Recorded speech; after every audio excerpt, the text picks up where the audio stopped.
We just wrapped up a 10-day cruise in Mini Suite D711 on Diamond Princess, and we really liked it. The suite is located on deck 7 toward the back of the ship, close to the elevators, but still quiet. At about 350 square feet, the room felt open and comfortable. Lots of drawers throughout and a layout that made it feel more like a hotel room than a cabin. You get a fully stocked minibar and a tea kettle setup. You can swap out the items, and you also get a nice little mini fridge. We were also greeted with 2 welcome glasses of wine.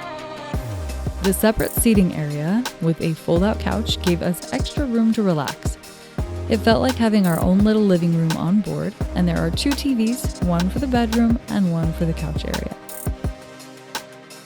The balcony has 2 chairs and a table.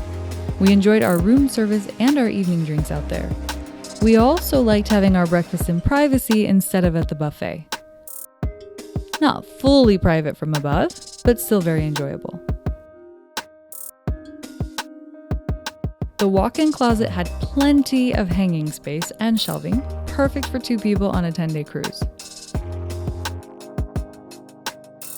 Under bed storage was also great for larger items, like our suitcases.